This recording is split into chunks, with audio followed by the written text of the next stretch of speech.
Jadi kadang-kadang dalam banyak hal itu kita malah tidak boleh persis Rasulullah, karena kadang banyak khususnya. Yaitu contoh yang paling masyhur di fikih ya kayak Nabi itu nikah 9 itu khususnya.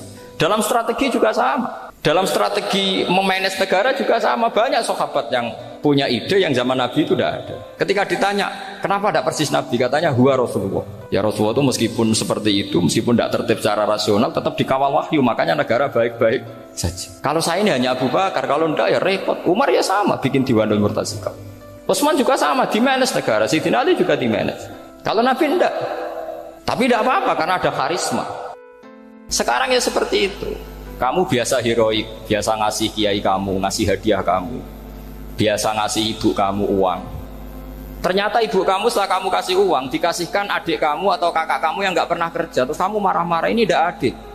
Saya yang memberi nggak dikasih, ini yang nggak kerja dikasih terus. Loh, kamu biasa jadi pahlawan kok turun kelas menjadi apa? Pasien. Kamu milih jadi pahlawan apa pasien? Pahlawan. Jadi sebetulnya faham-faham ekstremis ini dari kegoblokan. Dari kegoblokan berpikir nubuwah sehingga tidak punya rasa ibadah. Lah ini yang menjadi orang-orang ekstrim. Jadi korban pertama ekstremitas itu bukan sahabat tapi Rasulullah SAW, yaitu Nabi dibilangin oleh mereka, "I'dil ya Muhammad." Kamu kalau bagi harus adil. Pikiran mereka kalau adil sama rata sama. Jadi kalau pakai pikiran itu, saya minum di sini itu haram.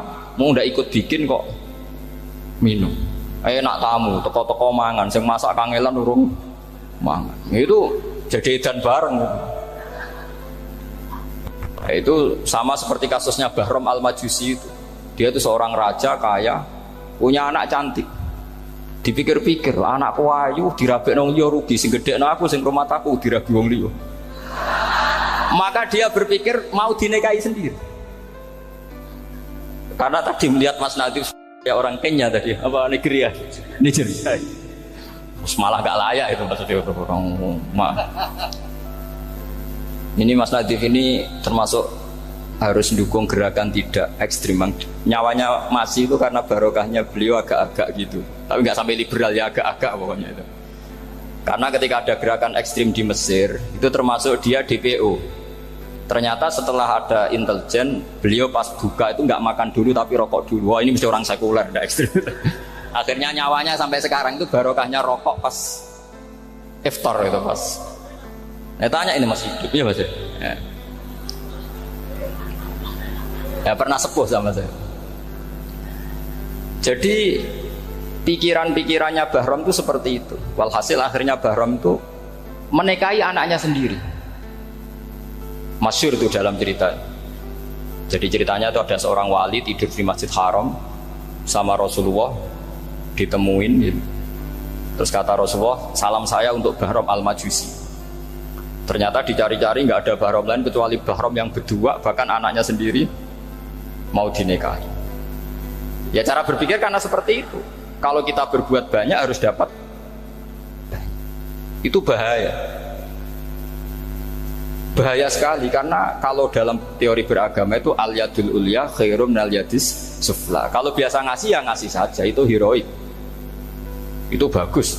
Jangan biasa ngasih sekarang bermental apa? Pas. Makanya saya itu kalau ngajar di pondok yang dulu pernah saya belajar di situ atau yang pernah sepuh itu, dikasih itu bingung. Karena saya ya masih waras itu. Jadi kalau dikasih itu bingung. Tapi banyak juga guru-guru yang dulu ngaji lama setelah ngajar di pondok alma maternya nuntut. Itu saya tidak tahu gitu. Itu sudah ada agak-agak kayak itu tadi.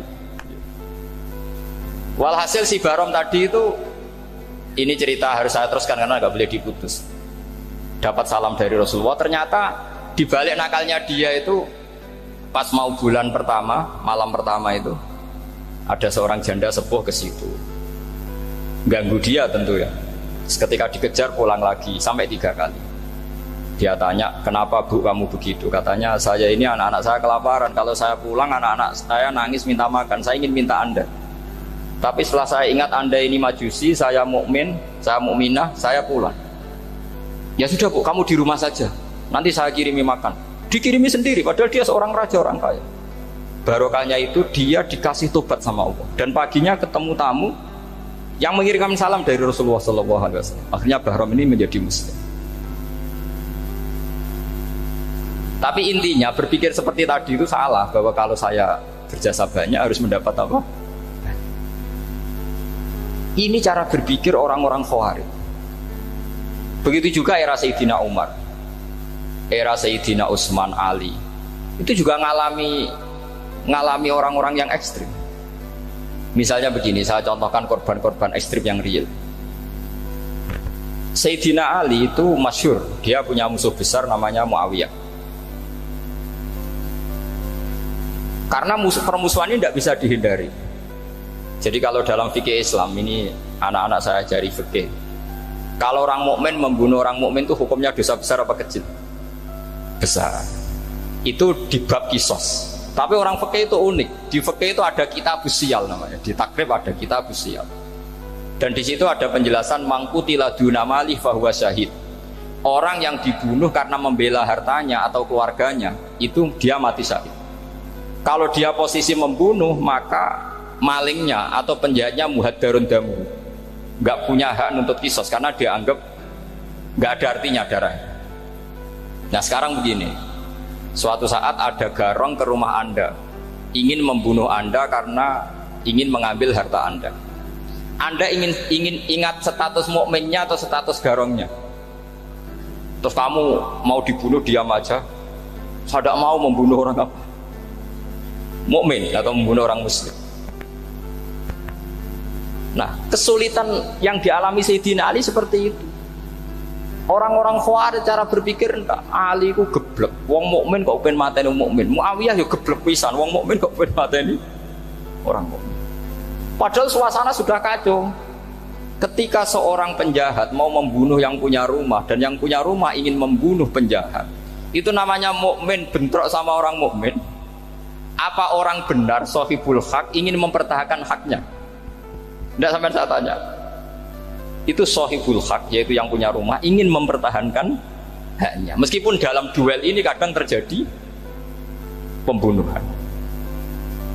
Nah di sini ini ya, ulama ahli sunnah menyebut masalah ijtihadiyah. Kelompoknya Sayyidina Ali mempertahankan nyawanya meskipun dengan cara membunuh pasukan Muawiyah. Pasukan Muawiyah juga mempertahankan nyawanya meskipun harus membunuh pasukan Ali. Zaman itu susahnya ijtihad seperti itu. Tapi orang Khawarij cara berpikir enggak, ini biang keladi masalah itu Ali sama Muawiyah. Akhirnya mereka malah rapat, ya sudah dua-duanya bunuh saja. Ya masyhur itu, akhirnya Sayyidina Ali dibunuh oleh orang Khawarij. Makanya ini penting ya, pentingnya ngaji seperti ini. Jadi kamu harus dilatih berpikir nubuwah. Ya dilatih berpikir apa? Nubuwah, disebut al-ulama warasatul. Meskipun dengan cara yang ekstrim, tapi pikirannya saja, jangan perilakunya. Saya punya contoh sekian kasus, sekian tragedi. Misalnya begini, saya itu dulu punya teman, dia soleh, bisa baca Fathul Mu'in. Dia itu janggal, bilang sama saya, Gus, tidak biasanya Rasulullah itu agak-agak nyindir orang fakir. Ini kok ada hadis kadal fakru ayakuna kufur, bahwa kefakiran itu mendekati apa? Kekufuran. Dia itu aneh sekali. Biasanya tidak biasanya Rasulullah kritik seperti itu. Walhasil ini singkat cerita, anak ini ngalami satu trauma. Dia itu miskin. Gara-gara miskin gitu jadi burunya orang non muslim. Dan sering disuruh nganter majikannya itu ke tempat-tempat lokalisasi. Dia mulai mikir, ini gara-gara fakir saya harus nganter orang ke lokalisasi. Mulai ingat dia, sedekah Rasulullah, ini gara-gara fakir saya jadi pengantar orang ke lokalisasi. Suatu saat majikannya itu benar-benar bangkrut, malah tidak disuruh nganter, pokoknya carikan yang cantik bawa sini. Pusing, waduh. Nah, dia akhirnya walhasil lari terus keluar, terus dia cerita betapa ekstrimnya fakir, sehingga gara-gara fakir saya harus jadi penolong orang yang mau apa masih. Anda boleh berpikir ekstrim, tapi ekstrim dalam melawan kemungkaran, yaitu tadi, saya nggak boleh jadi fakir, tapi takutnya fakir yang nanti jadi alat kemaksiatan. Imam Ghazali juga punya contoh seperti itu. Imam Ghazali pernah marah besar ketika tren di Baghdad itu orang belajar fikih semua. Hatta la yakuna thamma tabibun illa min ahli dhimmah, kata beliau. Sampai di Baghdad itu tidak ada dokter kecuali orang kafir dhimmah. Akhirnya kalau ada ulama sakit, saya masih ingat pas kecil, kalau ada ulama sakit itu tidak boleh dibawa ke rumah sakit, takutnya ketemu dokter muslim, non muslim malah disuntik langsung apa? Mati. Akhirnya ulama saat itu berfatwa, orang Islam harus ada yang jadi dokter. Banyaklah gus-gus yang sekolah kedokteran.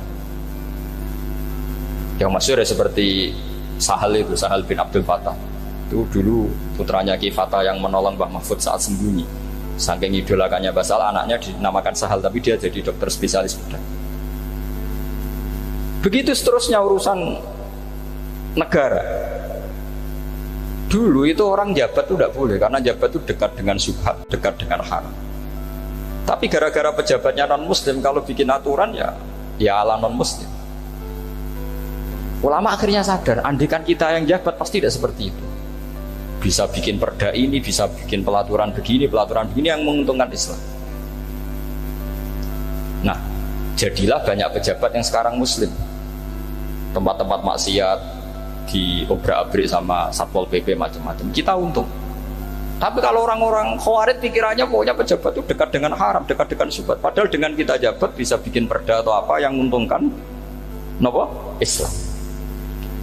Kemudian menjadi masalah baru secara fikih. Ini adik-adik dengerin biar kulino senam fikih. Kalau caleg soleh, misalnya Mas Nadif nyalek, ini tadi tak guyoni, mau jadi bupati ndak, kalau ya mau usah dukung. Jadi misalnya gini ya, Zaid sama Bakar, misalnya Bakar itu orang soleh, mau jadi calon lurah. Dia tahu kalau dia lurahnya kampung lebih baik. Kalau yang jadi ini Zaid, itu kampung itu rusak karena dia suka dugem, suka macam-macam. Kemudian Zaid ini pasti jadi karena beli suara. Misalnya per kepala itu dibeli 50.000. Bakar ini kalau nggak beli suara kalah. Padahal dengan kalahnya Bakar artinya kemenangan, kemungkaran. Itu zaman era Fathul Mu'in, muridnya Ibnu Hajar Al-Hitami. Ibnu Hajar muridnya Abu Zakaria Al-Ansori itu fatwa. Yang soleh ini wajib beli suara, bukan boleh, wajib beli suara. Nah, tapi ini namanya tidak nyuap, perlu dicatat, ini namanya tidak nyuap. Jadi tidak bisa kamu kaitkan misalnya ar-rosi wal murtasi finnar. Yang nyuap maupun yang menerima suap adalah sama-sama di neraka. Tidak bisa seperti itu, karena logikanya dibalik. Sekarang Bakar ini beli suara itu untuk membeli kebenaran, untuk mengawal kebenaran. Zaid beli suara untuk menopang kebatilan. Berarti namanya Bakar ini penyuap atau pembeli kebenaran? Pembeli kebenaran. Ya, harus dibedakan. Nah, ini pentingnya ulama. Memang nyatanya seperti itu. Yang dikatakan nyuap, riswah itu adalah membayar uang li'ibtolil haqqi, untuk membatalkan kebenaran atau membenarkan kebatilan, itu namanya nyuap.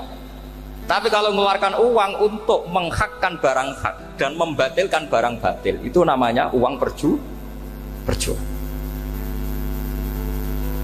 Nah, ini pentingnya mikir. Jadi ulama itu mulai dulu sudah berhati. Nah, sekarang sudah banyak orang-orang khusyuk yang biasa di masjid itu khusyuk. Kalau ditanya zaman akhir rusak kabeh, wong soleh-soleh wis nyuap. Kalau orang soleh ini tidak nyuap ya tidak jadi. Kalau nggak jadi mereka nggak ada yang jadi DPR, nggak ada partai Islam, habis malah Indonesia. Saya itu punya kenalan banyak pakar-pakar di Jakarta, itu cerita saya, Pak Baha. Indonesia itu solusinya gampang. Kita ini punya Bali, punya Batam. Itu kalau Bali dimakaukan, Batam dikayakan Hollywood. Amerika kaya itu bukan karena hebat, pornografi dijual, tinju di Nevada itu dijual, di Las Vegas dijual, apa saja dijual. Kok tidak kaya itu gimana? Sementara Indonesia mau aur-auran gitu, sungkan partai Islam. Sebenarnya Indonesia gampang, kalau ingin kaya Bali itu dikayakan Hollywood atau dikalahkan Makau jadi kota judi, Batam dijadikan kaya Las Vegas. Itu transaksinya pasti triliunan. Orang gamane wong muda dijual, judi dijual, orang tinju dijual. Tapi gara-gara ada partai Islam, nyari rumus solusi ekonomi itu yang tidak seperti itu. Akhirnya kangelan. Ya, akhirnya rapati suka. Tapi barokah tetap barokah partai apa? Islam. Yang menangnya caleg-calegnya rata-rata ya beli. Kalau tidak beli habis. Saya bukan menghalalkan nyuap, enggak. Kalau nyuap tetap haram ila yaumil qiyamah. Tapi kalau suratul masalah seperti ini kamu mengatakan suap, itu beda. Ini suratul masalah yang tidak ada kaitannya dengan suap. Asal lawannya batil ya. Kecuali lawannya sama-sama hak. Dua calon di kampung itu soleh sama soleh. Ini yang soleh bayar nggak boleh karena siapapun yang jadi soleh itu nggak boleh. Makanya kalau cari musuh yang dolim biar halal ya. Iya, saya pernah ditanya seorang dosen, Gus, saya ini kalau baca sejarah perang Badar atau perang Uhud, yang saya tidak nerima itu satu. Kenapa setiap ghanimah harta orang kafir dan istrinya orang kafir kok disita orang Islam, dan yang perempuan jadi amat, kemudian juga digauli orang Islam, yang hartanya orang kafir juga jadi asetnya orang Islam, kok kayak garong. Dia tanya seperti itu sama saya. Terus saya jawab, kalau sampean ada garong dan kemudian bawa senpi, senjata api, kemudian garong Anda, penjahat Anda lumpuhkan, ya senpi itu harus Anda kembalikan. Monggo penjahat ini kagungan jenengan beto wangsul, karena ada milik Anda, harus dikembalikan. Wah, tidak bisa Bapak, kalau saya kembalikan pasti dipakai jahat lagi, dipakai kriminal lagi. Ya sama, kalau asetnya orang kafir dikembalikan ke orang kafir akan menjadi aset kekafiran lagi untuk menghancurkan kita. Nah, perempuan juga sama. Perempuan itu alat produksi. Jika perempuan tadi dikembalikan ke orang kafir, maka kamu menolong populasi orang kafir. Ya seperti itu. Paham? Makanya disita dalam perang loh ya, tapi dalam perang yang legal. Nah itulah kenapa amat halal. Makanya di Quran itu illa ala azwajihim aw ma malakat aiman. Paling enggak itu masih ada ulama atau pemikir atau ustadz siapa saja yang bisa memahami logika apa? Islam. Nanti kalau ulama ini sudah meninggal, orang akan mencibir Islam dengan cara mengatakan Islam itu jahat, yaitu menyita hartanya orang kafir dan istrinya orang kafir setiap kali terjadi perang. Karena pemikiran ini pasti sama-sama kutubnya, sama-sama ekstrim. Nah ini penting saya katakan. Makanya masyhur itu perdebatan Sayyidina Ali dan Muawiyah. Ini saya kutip sedikit. Ini ya sama-sama berpikir ekstrim, tapi ekstrim yang baik. Walhasil dalam satu kerja bakti di Masjid Kuba, itu ada sahabat namanya Ammar. Ini di depan umum, ini penting. Kalau dalam ilmu hadis di depan umum ini penting karena nanti menjadi mutawatir. Beda dengan hadis yang Nabi ngendikan sama 1-2 sahabat, namanya hadis ahadi. Di depan umum Nabi guyon gini sama Ammar, ya Ammar waihak taqtuluka alfiatul baghiyah. Ammar, kamu ini nasib kamu itu agak sial. Karena nanti yang membunuh kamu itu kelompok yang tidak benar. Alfiatul baghiyah itu kelompok yang tidak benar. Itu disaksikan sekian sahabat. Walhasil suatu saat Ammar ini ikut perang dan ikut pasukannya Ali dan terbunuh oleh pasukannya Muawiyah. Seneng Ali. Walhasil Ammar ditemuin sama Ali. Ya Muawiyah, al-ana dhuhara bi anna fi'ati haqqun wa fi'ataka baghiyah. Sekarang kelihatan siapa yang benar. Saya yang benar, kamu yang salah. Kenapa? Karena Ammar kelompokku dan terbunuh oleh kelompok kamu. Padahal kata Rasulullah yang membunuh Ammar adalah kelompok yang salah. Tapi Muawiyah pintar sekali, dia jawabnya gini, laula kama kutila Ammar. Ammar terbunuh karena bela-belain kamu. Kalau kamu tidak nyuruh dia perang juga gak terbunuh kan. Jadi kamu ikut andil terbunuhnya siapa? Ammar. Tapi apa kata Sayyidina Ali? Idzan qatala Rasulullah Hamzah. Kalau teori itu Anda pakai, Rasulullah pun membunuh Hamzah. Sekarang Hamzah perang karena suruhan siapa? Rasulullah. Yang membunuh Hamzah siapa? Wahsy. Kalau teori itu Anda pakai, berarti Rasulullah pun membunuh Hamzah. Terus fasa kata Muawiyah, diam. Jadi fikih pun tuh diputuskan lewat pikiran ekstrim. Tapi bukan ekstrim yang merugikan orang lain. Ya, kalau merugikan orang lain namanya sudah la dororo wala dirar, dia menyalahi aturan itu. Makanya saya pernah ngaji di sini dulu ketika tahun kemarin. Fikih-fikih Islam itu punya rumus, itu ya gara-gara pikiran ekstrim sebetulnya. Saya pernah nyontohkan adalah Orang tuh kalau sholat jenazah itu mayitnya di depan. Itu ulama fikih tidak ada yang punya alasan. Mau hanya bilang gini, hakada wajadna salafan wa khulafan. Mulai dulu kalau nyolati mayit ya jenazahnya di depan. Ya hanya gitu saja, tidak punya alasan. Makanya ulama lain mengatakan tidak apa-apa jenazah di belakang, yang sholat di depan. Kenapa? Fa innaha laysat bimanzilatil imam. Memangnya jenazah imam kok harus di depan? Itu ya tidak ada yang bisa bantah. Bagaimana mungkin harus di depan? Oh enggak, imam kok harus. Yang harus di depan itu imam, jenazah itu imam apa enggak? Enggak. Terus alasan kedua sholat ghaib. Kalau ada orang mati di Surabaya, Mas Nadib di sini, sholat ghaib boleh enggak? Boleh. Jenazahnya di depan apa belakang? Di belakang kan? Berarti harus enggak jenazah di depan? Ya dia mau ngakeh yang jelas kalau itu. Lah ini contoh-contoh kecil. Nah orang Khawarij itu orang yang paling tidak mau menerima otak-atik seperti itu. Akhirnya jadi gobek bareng tadi. Ya makanya Rasulullah pun jadi korbannya Khawarij. Muhammad kamu harus adil. Karena pikiran mereka adil itu yang memberi banyak ya dapat banyak. Kalau pikiran nubuah tidak seperti itu. Kalau yang biasa memberi, biasa heroik, biasa baik ya biar tetap biasa memberi. Jangan dilatih jadi apa? Fasih. Ini mungkin adik-adik juga agak keberatan, tapi harus dilatih. Makanya saya itu jadi kiai itu ya mulai kecil anaknya kiai butuh kiai, saya itu yang mulang tuh senang. Saya tidak pernah terlintas dikasih santri atau dihormati ya enggak. Mungkin sampai mati agak terlintas. Ya pikiran saya sederhana. Biasa mulang pahlawan malah sekarang pasen itu malah kayak cemen, kayak turun kelas gitu. Jadi saya terus ya enggak kepikiran sama sekali. Loh kalau saya minta sama Allah karena itu atasan saya. Makanya ada ulama yang ekstrim gini, ini kisah nyata. Ada ulama alim datang ke seorang raja. Rajanya ini soleh padahal. Ternyata pas raja itu berdoa, ya Allah saya kasih ini. Padahal ulama tadi itu mau mengajukan proposal, mau minta apa gitu. Terus dia pulang ketika ditanya, Pak Kiai kenapa pulang?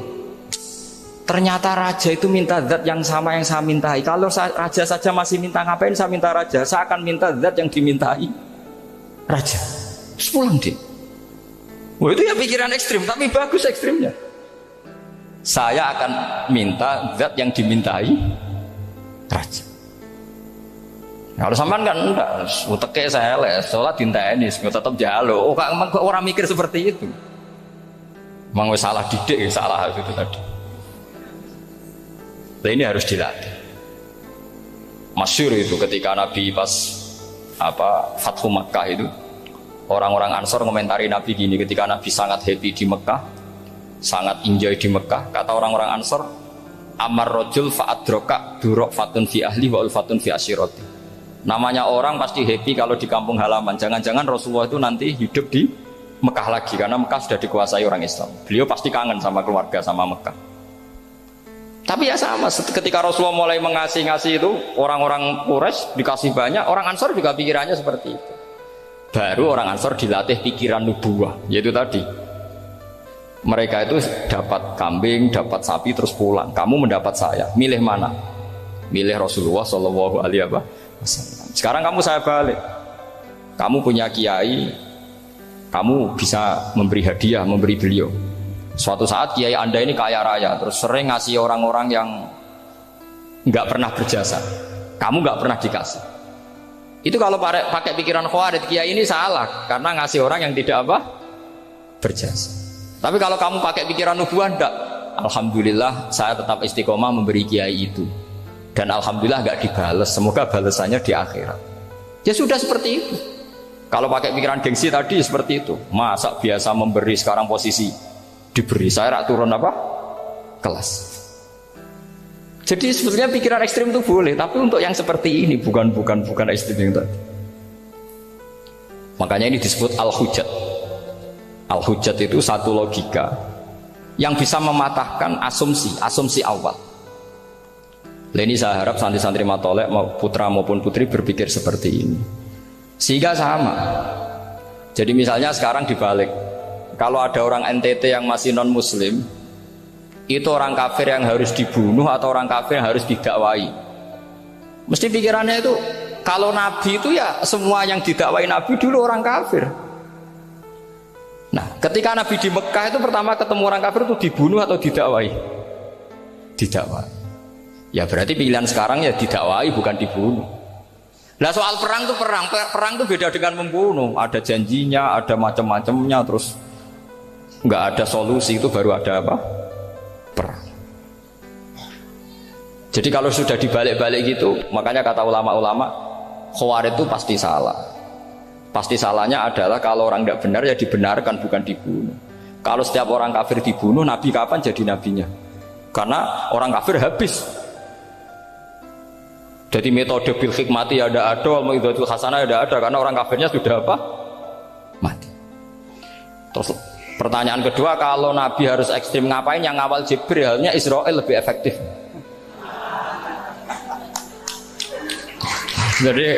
Jadi kalau sama-sama ingin ekstrim, Nabi itu gak usah dikawal Jibril, kan tidak efektif kan? Harusnya yang ngawal itu siapa?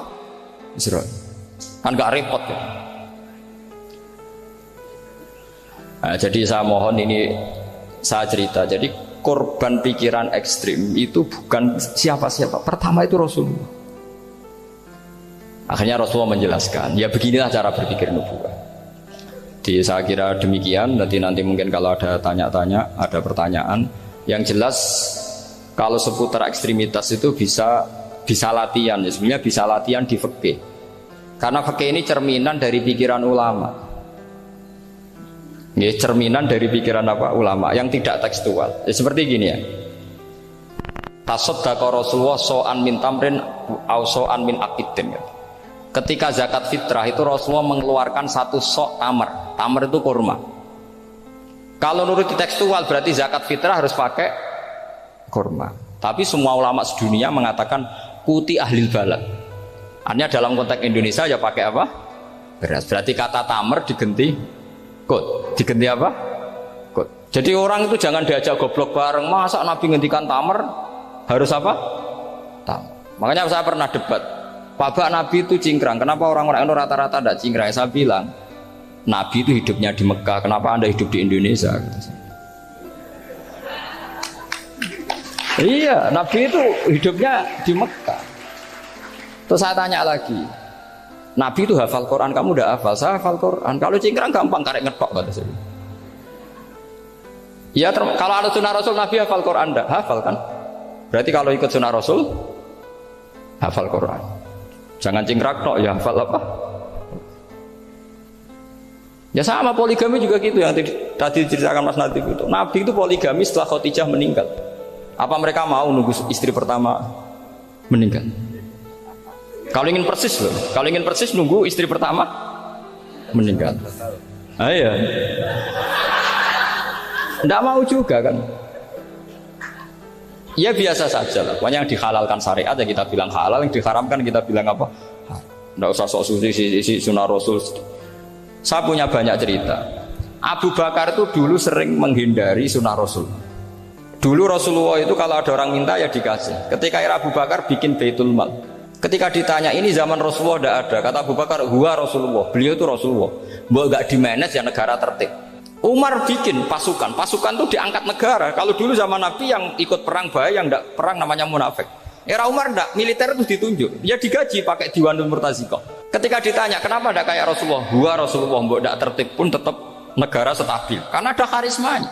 Jadi kadang-kadang dalam banyak hal itu kita malah tidak boleh persis Rasulullah, karena kadang banyak khususiyah. Yaitu contoh yang paling masyhur di fikih ya kayak Nabi itu nikah 9 itu khususiyah. Dalam strategi juga sama. Dalam strategi memanage negara juga sama. Banyak sahabat yang punya ide yang zaman Nabi itu tidak ada. Ketika ditanya, kenapa tidak persis Nabi? Katanya, huwa Rasulullah. Ya Rasulullah itu meskipun seperti itu, meskipun tidak tertib secara rasional, tetap dikawal wahyu. Makanya negara baik-baik saja. Kalau saya ini hanya Abu Bakar, kalau tidak ya repot. Umar ya sama, bikin Diwanul Murtazikoh. Utsman juga sama, di-manage negara. Sayyidina Ali juga di-manage. Kalau Nabi tidak. Tapi tidak apa-apa, karena ada karisma. Sampai tak cerita nih, masalah zakat yang masyhur. Orang paling bakhil sekalipun, paling kikir sekalipun itu zaman Rasulullah bayar zakat. Karena pikirannya setelah zakat dikasihkan, Rasulullah mendoakan. Khudh min amwalihim shadaqatan tutahhiruhum wa tuzakkihim biha wa sholli alaihim. Inna sholataka sakanul lahum. Era Abu Bakar enggak. Sorry ya Abu Bakrin, dulu kita zakat sama Rasulullah karena didoakan beliau. Kamu hanya Abu Bakar, saya tidak mau zakat. Ya sama lah seperti orang dipimpin ulama-ulama karismatik, orang dipimpin badola itu tidak usah metai, santri sudah nurut. Dipimpin Mas Nazif gak bikin pelaturan, habis pondok. Kalau ndak ngancam gak gini, ditakzir gak gini, habis. Zaman Badolah dehem tok santri wedi. Mas Nazif dehem enggak ada. Nah, makanya Rasulullah itu tidak banyak bikin pelaturan. Rasulullah itu kalau mau perang itu hanya bilang sahabat, saya besok ditantang Abu Sufyan di sini. Saya mau perang. Oh, itu sahabat ikut semua. Orang melihat wajahnya, melihat karismanya sudah tertarik ingin menyelamatkan beliau. Kita tidak akan ridho Rasulullah keluar sendiri. Kalau Abu Bakar ya enggak. Pertama Abu Bakar pidato sudah sopan. Saya memimpin kamu. Ini qad wullitu walastu bi khairikum. Saya ini memimpin kamu, tapi bukan berarti saya yang terbaik. Jika saya benar maka dukunglah. Kalau salah ingatkan. Itu pertama orang-orang bilang apa? Fawwah la uqiman nakabisef. Nanti kalau Anda salah tak ingatkan pakai pedang. Ya karena hanya Abu Bakar bukan Rasul. Jika diaturlah ini ada militer, ada pengawal, ada Baitul Mal. Era Umar lebih modern lagi, ada Diwanul Murtazikoh, ada macam-macam. Ya Rasulullah nggak ada. Nah sekarang orang sidik-sidik muni sunnah Rasul, padahal ada sunnah Rasul yang khasnya Rasulullah sebagai nubuwah. Khasnya Rasulullah sebagai apa? Nubuwah. Coba Nabi itu istrinya 9, semuanya cerita tentang tahajudnya Nabi, witirnya Nabi. Apa kira-kira Mas Nadif kalau punya istri 4 ceritanya tentang tahajudnya Mas Nadif? Kan enggak? Nah, jadi saya mohon, sebetulnya pikiran-pikiran ekstrim itu karena enggak mau belajar. Enggak mau belajar. Kalau mau belajar itu kata Imam Ghazali itu dalam kitab Imla, Al-Imla fi Iskalatil Ikhya itu. Fal ma'ani awsa'u minal ibarat. Yang namanya ma'ani itu awsa'u apa? Minal ibarat. Jadi yang fal ma'ani awsa'u minal ibarat. Jadi yang namanya makna itu lebih luas minal apa? Ibarat. Nah, ini contoh yang paling nyata ya Sayyidina Ali. Ketika Sayyidina Ali perang sama Muawiyah, itu Sayyidina Ali bilang sebaiknya Muawiyah kirim delegasi mediator. Saya juga kirim mediator. Terus orang-orang Khawarij karena tadi tekstual. Mahadha ya Ali. Ini apa ya Ali? Lam yujad fi kitabillah. Aturan mediator itu tidak ada di Quran. Bahwa kalau kita perang harus ada mediator itu tidak ada. Terus Sayyidina Ali baca ayat wa in khiftum shiqaqa bainihima fab'atsu hakaman min ahli wa hakaman min ahliya. Jika lelaki dan perempuan, suami istri terjadi shiqaq, terjadi konflik, maka suami kirim satu mediator, yang pihak perempuan juga kirim mediator. Terus Sayyidina Ali ngendikan wa amru Muhammad a'dhamu min amri rajulin wa imra'atin. Urusan umat Muhammad lebih serius ketimbang urusan hanya sekedar suami dan istri. Maka kita butuh hakam, butuh mediator. Baru 4.000 orang Khawarij tobat mengikuti pikirannya Sayyidina Ali yang tidak tekstual. Sama seperti zaman Rasulullah. Ketika Rasulullah mau perang Badar, saya ini mau perang Badar kata Rasulullah. Musuh saya itu 1.000 lebih. Kalian hanya 313. Apa kita teruskan? Itu sahabat langsung bilang gini, saya itu hafal teksnya. Idzan la naqulu laka kama qalat banu Israil fathab anta wa rabbuka faqatila inna hahuna qa'idun walakin idhab anta faqatila inna ma'akum muqatilun. Ini kelihatan sekali bahwa para sahabat sudah ada tekstual. Orang-orang Bani Israel ketika melihat Musa katanya sakti dan orang dekat Allah, itu cara berpikir orang Bani Israel gini. Walhasil ada perintah supaya Musa itu merangi kaum Jabarin. Orang Jabarin ini gagah-gagah, pikirannya orang Bani Israel. Musa kami itu sakti dekat Allah, ya sudahlah sama Allah saja sana, tak tunggu di rumah kabarnya. Itu kan sama dengan santri semedit, roh kiai ini juga, kiai aku juga, serasa tak pikir kan seperti itu. Ya sama seperti itu. Nabi itu kekasih Allah, mesti perang menang, serasa tak ewangi mesti menangis. Fadhab anta wa rabbuka faqatila inna hahuna qa'idun. Ya sudah kamu berangkat saja sama Tuhan, tak tunggu di rumah. Tapi apa kata para sahabat Ansor ketika Nabi minta supaya mereka dukung di perang Badar? Langsung bilang, idzan la naqulu laka kama qalat banu Israil. Kita tidak akan bermental kayak Bani Israil. Ini tekstual pada enggak. Mereka punya mafhum, punya pikiran. Cara Mas Nadif punya kreatif. Bahwa ini mental yang bejat, kita tidak akan meniru seperti itu. Itu sahabat. Jadi dulu sahabat itu makna di Quran juga ada tekstual. Jadi bisa memahami. Nah sekarang orang memaksa semuanya harus tekstual. Ya meskipun tadi jangan terlalu liar terus menjadi liberal. Tapi saya tidak tahu kalau contohnya Mas Nadif tadi pakai kondom istiqomah, tidak tahu itu pikirannya Jil apa Mas Nadif, tidak tahu saya itu. Itu tidak tahu kok sampai sembeling itu saya tidak tahu. Kok Lagi dua kalau tidak bisa nyontohkan yang di luar itu, saya itu ya tidak tahu. Mulai dulu ilmunya seperti itu terus gitu. Ya tidak tahu lagi. Jadi mulai dulu zaman Nabi pun itu sudah ada pikiran-pikiran seperti itu. Jadi tekstual atau harfiah itu ya enggak. Nyatanya sahabat langsung bilang idzan lanaqulu laka kama qalat banu apa? Isra. Ad-dinu yusrun wala yusyadha hadatina ahadun illa ghalabahu. Yasiru wala tu'assiru basyiru wala tunaffiru. Makanya gue usah sok suci, hidup itu gak ada pilihan. Misalnya kalau saya ditanya, bina wong fasik itu penting gak? Penting. Tapi kancanan wong fasik itu haram, mari katut. Kowe kancanan wong fasik itu haram, mari katut fasik. Ti ngembarno wong fasik umat Rasulullah ya haram, umat Nabi kok barno. Kancanan yo haram, ngembarno haram. Lah terus piye, Gus? Ya ora piye-piye. Ayo saiki misalnya, kowe ngembarno wong ayu tiba ning dalan, haram to ora? Haram. Terus mbok gendong, haram to. Hidup itu tidak banyak pilihan. Jadi dilema dari guru-guru dilema. Makanya apa ya seperti itu istafti qalbak takokno atimu. Motive nulung iku nulung apa sahabat? Ya sudah seperti nggak ada pilihan. Motivem kancanan wong fasik iku mergo enak kancanan wong fasik. Delok dangdut pantes apa pantes. Apa motifmu didik? Ayo rata-rata ke kancanan fasik motifmu didik apa enak kancanan fasik? Enak. Haram berarti. Ya seperti itu. Memang banyak sesuatu yang apa? Makanya banyak ulama ngendikan banyak perilaku duniawi yang menjadi amal ukhrawi karena niat. Juga sebaliknya banyak perilaku ukhrawi yang akhirnya menjadi duniawi juga karena niat. Makanya niat itu diatur sedemikian rupa. Nah, ini juga sama. Duduk tasahud akhir. Ayo, duduknya dulu, duduk tasahud baca sholawat. Itu satu paket. Makanya al-at-tase wal asir wal hadi asar at-tasahud wa qu'uduhu wa sholat ala nabi sallallahu alaihi wasallam. Fatasahudu mongko tasahud wa qu'uduhu lan lungguh tasahud. In aqobahuma lamun ana sing maca akibat tapi sami nggih. Lamun mungkasi utawa nyusuli huma ing tasahud lan qu'ud apa salamun salam iku ruknani berarti rukun karone. Jadi tasahud yang diakhiri salam itu berstatus rukun. Berarti tasahud awal berstatus sunnat karena tidak diakhiri salam.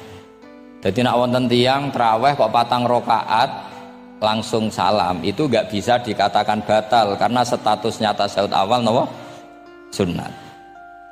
Yeah. Tapi kalau traweh itu sudah monggo. Kalau traweh itu sudah menjadi alamiah, jadi biasanya ulama berdebatnya begini, ini dengerin ya. Kata taraweh itu alamiah apa implementasi dari Qiyamul Lail? Ayo jawab.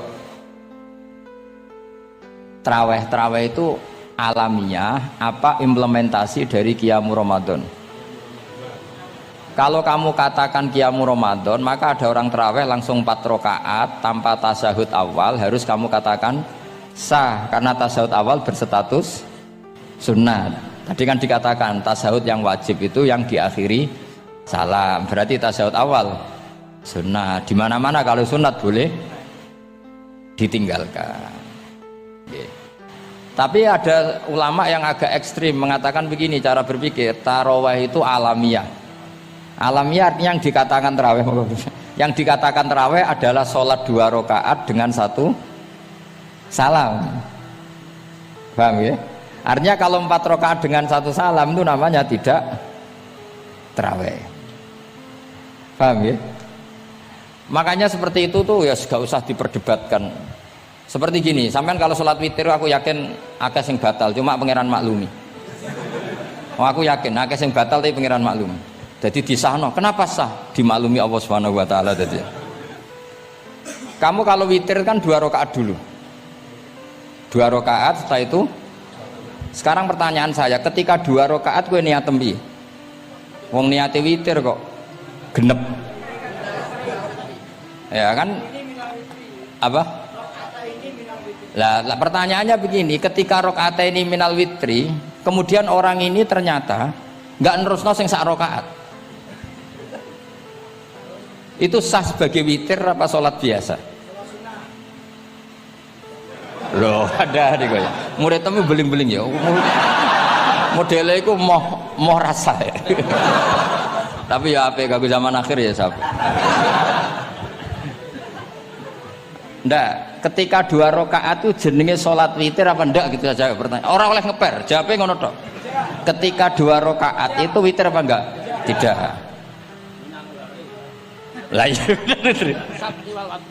Lah ya ikut paket witir. Berarti niatnya sampean gini, ya Allah saya sholat 2 rakaat, ini paket witir loh Gusti. Makanya shollu sunnatan rakaat ini minal witir. Jadi seperti itu kan bingung kita. Nah sekarang begini, ndak ini latihan fikih karena saya pengajar fikih. Kalau ada orang sholat, ya saya ulang lagi ya, ada orang misalnya begini, ada orang sholat terus sarungnya itu pas sampai dengkul, sampai lutut. Kalau dia rukuk pasti jengking pupune ketok. Iku batale ngenteni wis rukuk apa mulai pertama batal? Enggak, jawab saja. Apa? Ketika rukuk apa mulai berdiri sudah batal? Ketika rukuk. Awas eling-eling ya. Ndak ini undian berhadiah. Itu di Asbawan Nadhair itu ada pertanyaan gini. Lalu yang dikatakan sholat itu apa? Yang dikatakan sholat adalah satu aqwalun wa af'alun muftatahatun bitakbir muhtatamatun. Nah, lalu ketika dia rukuk itu batal. Batal yang batal apanya itu Pak? Wong dia belum berbentuk sholat. Berbentuk sholat itu kan kalau sudah absolut sampai salah. Yang batal itu apanya? Wong sholatnya erong kasil lah. Bingung tuh sampai mesti. Jadi makanya pertanyaannya itu apa ya? Fikih itu kadang ya sudah seperti itu memang angel. Makanya kalau kamu melihat perempuan itu di takrib itu melihat perempuan yang ajnabiyah itu haram kecuali untuk sekian hal. Termasuk mulang muamalah. Terus ngopi dia ke muamalah repot. Sekarang pertanyaannya, kamu ngopi demi melihat apa melihat untuk ngopi? Nggak jawab. Lah anak niatnya ngopi, mestinya kan brewok lah ya di ngopi ini kan gitu. Cek bakule brewok, cek bakule komisen. Kopi nah. Nah yang kira-kira agak haram itu mesti begini. Saya sama Habib Ali jalan ke Jakarta terus ngantuk ngopi. Kebetulan bakule ayu insya Allah halal karena orang niat. Nak sampean kan gak apal. Wah sing pojok kono wae. Wah itu mesti haram itu tak jamin itu. Goblok ngopi kok ning kene ning kono wae. Kalau saya sama Habib Ali enggak. Jadi ya mlaku-mlaku ngantuk ngopi. Kebetulan bakule ayu. Ya terus mungkin wong soleh ya cepet ya ini bahaya ini. Nak pas umat soleh ya gitu. Kalau enggak pas wah cocok ya. Lah mulai ngomong cocok itu masalah kan. Makanya pertanyaannya itu yang halal itu nazar li taklim apa taklim li nazar? Apa? Nazar, mbol kowe sing muni. Jadi itu masalah-masalah fikih memang.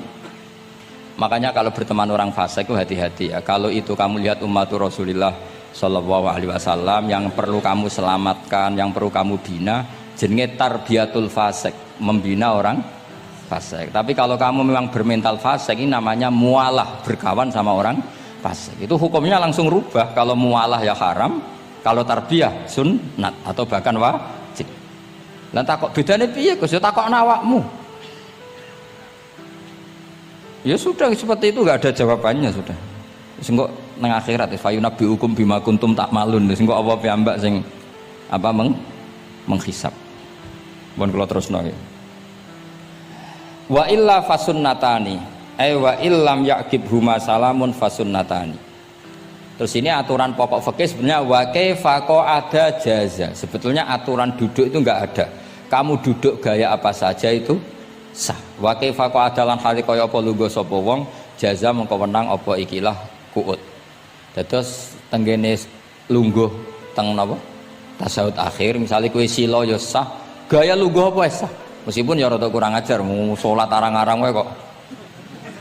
Tapi secara hukum sah. Jadi misalnya wonten wong desa terus kadang tasawuf akhiru sikile rada mlekang, kadang wis pokoke wa kaifa ada jasa. Jadi pentingnya ngaji ngeten iki paling gak nglahirno husnudzon bahwa aturan duduk itu gak ada. Misalnya aja mentang-mentang sampean khusuk lungguhe bener terus nek ana lungguh rontok metintang sithik, wah iki gak sah. Gak tau ngaji. Kowe sing ora tau ngaji maca wa kaifa ada jaza. Aneh-aneh. Kowe sing ora tau ngaji wa kaifa ada jaza. Enak ora tau ngaji malah nuduh. Iso wae sing lungguhe ora bener ku wali malah lara wae. Meskipun agak-agak ya ora. Ono wali kok lungguhe ngono. Tapi nek misale wali tenan kualat sampean. Wa kaifa ada jasa. Terus hukum itu penting. Sehingga kalau sampean haji tenggene Mekah niku salat itu mau macam-macam. Kula sing nganti saiki iskal tapi wis ora iso protes. Niku lho, Beb. Wong kuat ngadeg nggawa kursi, nak salat kok lungguh. Nak teng Indonesia wong salat lungguh rak ngentosi bener-bener lemah. Ning Arab gak kuat nggawa kursi. Salate lungguh. Engko nak ngarep iku sofe kosong, kursine digawa. Ya lungguh meneh. Batinku lho nggawa kursi ngalor idul kuat kok salate. Nak teng Jawa iku anggere ngape mati jek salat ngadeg. Kursi nenteng. Jadi ya kalau mboten ngerti nih. Ada lagi yang orang Arab, mungkin Arab Bedui. Itu kalau ada yang nelpon, itu teleponnya dijupuk. Jap soli. Kalau aku dong ditakoki, Gus iku madzhab apa? Aduh, mbaya ketoke madzhab goblok. Apa disalahno iku wong Arab? Wong Arab ora disalahno iku. Akhirnya debat. Sholih ku pirang huruf? Ya telu nak cara nahwu nggih. Shot lame sitok kan tasdid berarti telu. Telu wis batal lho. Batal. Pas ya. Yo kok pas. Seru repot. Serepot-repot.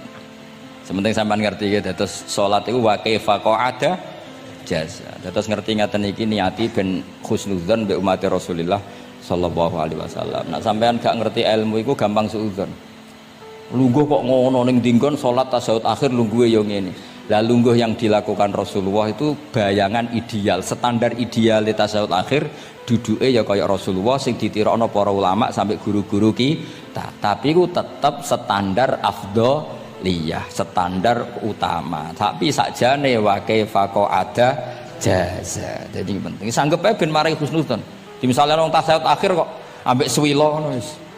Anggap ojo terus aliran iki. Ojo ngono sik. Iki bar ngaji Minhajut Thalibin lagi seneng-senenge praktek ngono.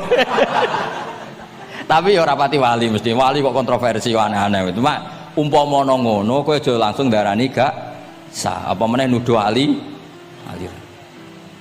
Wis biasa wae, tapi aja praktekno nggih. Pokoke umume wong lah ben gak kontroversi. Tapi kalau ngadepi wong liya tetap kita keyakinan wa kaifa ada jasa dengan duduk gaya apa saja sah. Kados sing teng Arab yang gendut lho Beb nak salat kan sikile di slujung dong. Mergo jajal tahiyat kados umume tiyang digeblek kula nate ora wong gendut nata wetenge kan gak iso. Dadi lungguh sikile bujur. Lah mergo jajal praktekno guling tenan. Nah niku takbire ya wa kaifa ada jasa. Tapi panganan yo ora sopan, wong sowan pangeran kok ngono iku terus piye? Lah ya Pak ini baru kayak ngaji gitu terus wong niku ben gampang husnudzon ambek umat Rasulullah sallallahu alaihi wasallam. Mergi kita tuh gak mungkin bayangno donya ideal ora mungkin. Kok jeneng roh tiyang tawaf ngono semua macam-macam. Coba misalnya mboten enten pendapat Imam Malik sing darani batale wudu nyuwun sewu lamsu maknane jima. Madzhabi Abdul bin Abbas. Lah sampean tawaf ya mesti rasah, mesti kedemek wong wedok. Kedemeke wong ayu-ayu, kadang kowe ya gelem tenan. Lha itu satu-satunya solusi ke kita intikal napa? Mazhab. Oh, tetep ra iso ra kedemek. Wis aku ora ganteng lah tetep kedemek. Niat khusyuk gitu tetep kedemek. Apa meneh awale wis rapati khusyuk. Lho kula wis wong khusyuk wae kedemek. Kalau nanti tawaf pas haji, kalau haji tahun 2012 nomor 13 bar tawaf Beb niku tok sa'i ku untuk bojone wong ya. Dadi dekne nyangka aku bojone dicekeli pundakku. Wong tawaf wong lanang kan ngomong kan dari belakang kan sama semua. Bareng terakhir didelok, lho jebule ora. Piye gitu.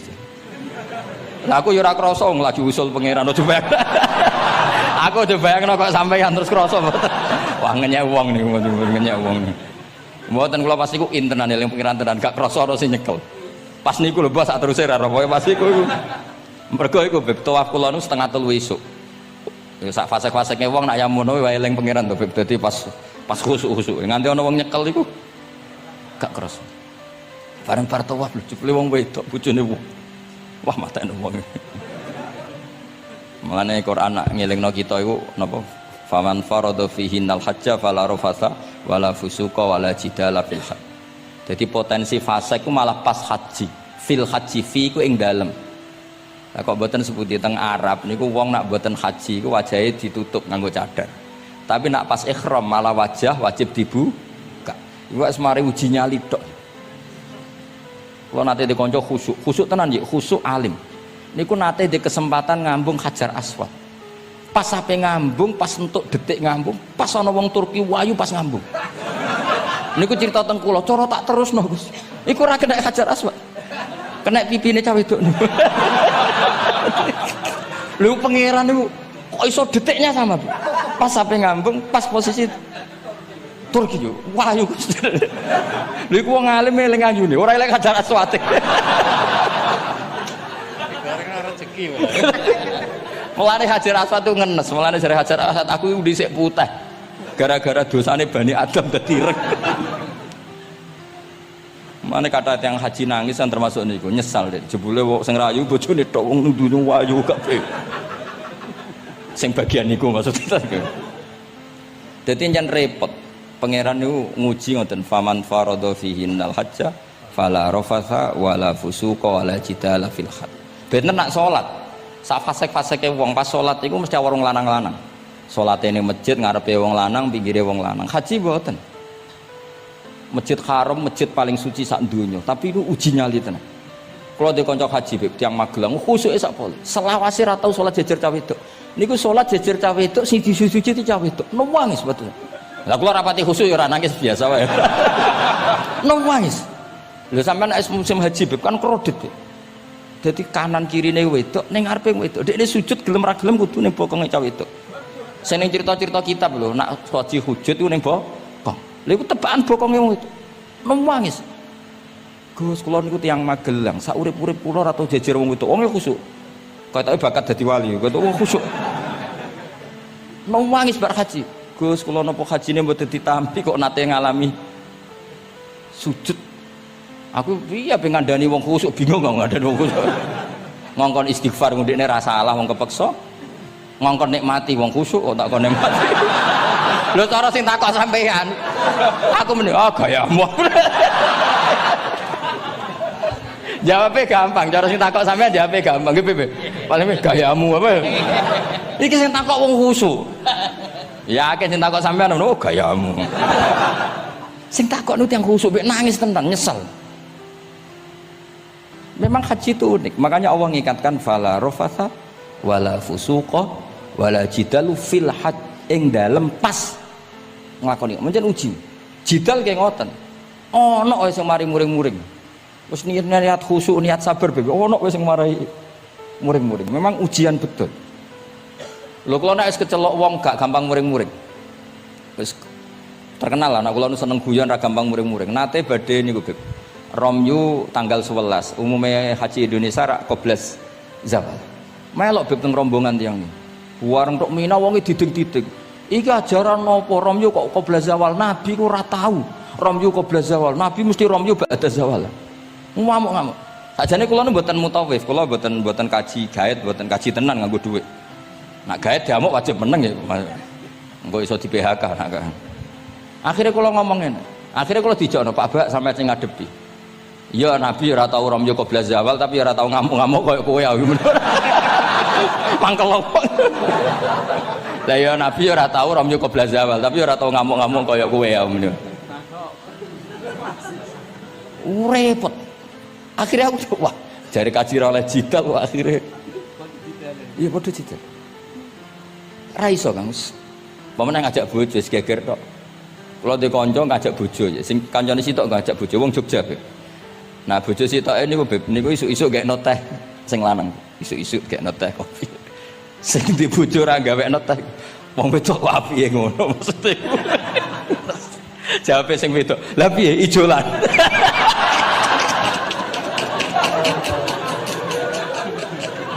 Dadi wong lanang kok kadang spontan lu kan yo kacau. Cah wedok ku cek apike mbek bojone. Piye Mas, ijolan maksudnya. Wis pancen to, jare amit pas kaji. Ayo sapa sing kaji ora jidal, aku ben ora raine. Sing ngene-ngene iki lho. Wong aja ulama aja Habib iku wis gak mlebu kias sing umum-umum ngono. Wes angel-angel. Ono catering terlambat, wah ada saja yang bikin apa? Emosi. Wong kula kaji tak rilek-rilek.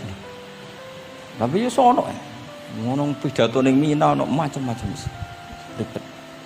Itu fil khat. Allah memang dari awal memperingatkan potensi maksiat itu justru fil khat ketika musim haji. Pemene wae perkara dam wis macam-macam. Mun kula terusno sing penting kaidah teng salat wa kaifa qa'ada jaiz.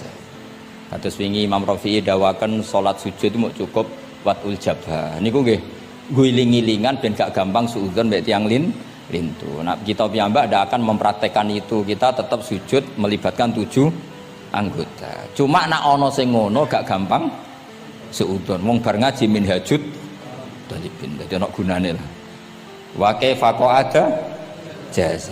Jadi duduk dengan gaya apa saja berstatus sah. Ya, duduk dengan gaya apa saja berstatus sah. Tapi saya ulang lagi, tentu kita tidak mempraktekkan itu. Kita duduk tasyahud awal gederekno para guru, tasyahud tsani gederekno para guru. Cuma status hukum wa kaifa qa'ada jaza, dengan duduk gaya apa saja sah. Karena kita tidak pernah tahu. Ana wong duduke mingkrang jebule mbok salahno, mbok takokno jebule udunan kan ya ora roh. Salat kok modele ngono ku model apa? Jebule wonge napa?